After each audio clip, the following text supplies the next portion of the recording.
Hey guys, Undead Nerd here, and boy, does time fly by so fast. For some reason, it felt longer for me, probably because, well, I'm 19 and I was 9 when the news was broken to me. But this year, on this day, by the time this is uploaded, marks 10 years since we lost Satoru Iwata, the former president of Nintendo. And I unfortunately didn't know who the guy was until he died, but from what I heard of him, man, he was amazing.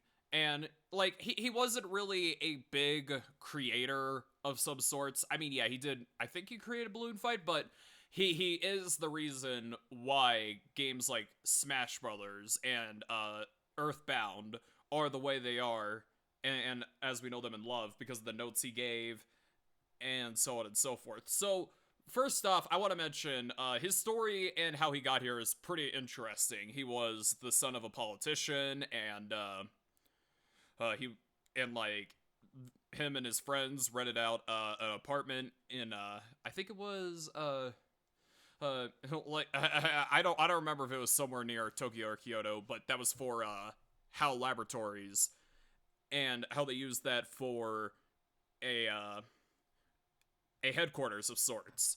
I'll link Digino Gaming's video on Satoru Iwata in the description. But the most inspiring and important thing he ever did in all his career was during when the Wii U wasn't doing so hot. He took a pay cut out of his salary as the boss, as the CEO of Nintendo, so that no one in the Japanese headquarters would have to be fired.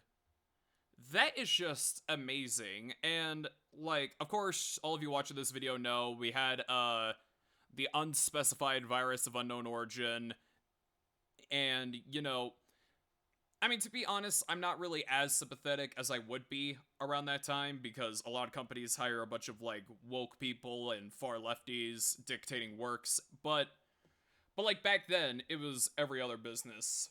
And but yeah, a lot of defenders of modern day business practices are right. There are some innocent people that are just looking for work and looking to feed their families and stuff like that. And, especially during the unspecified virus of unknown origin, uh,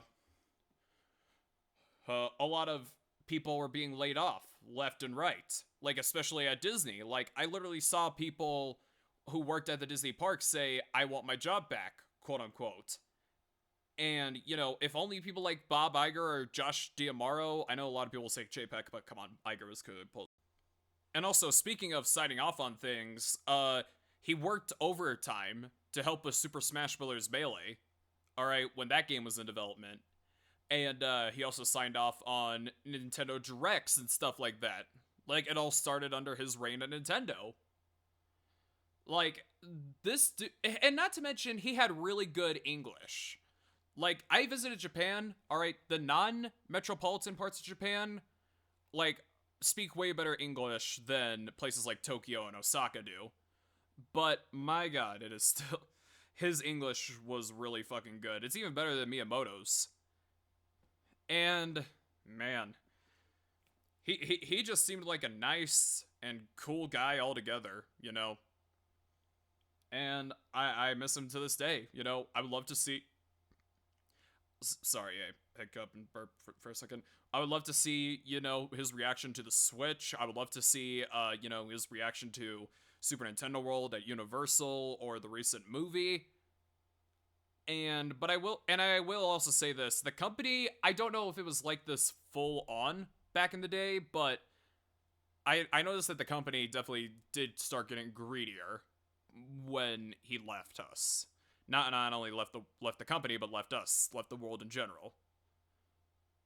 So yeah.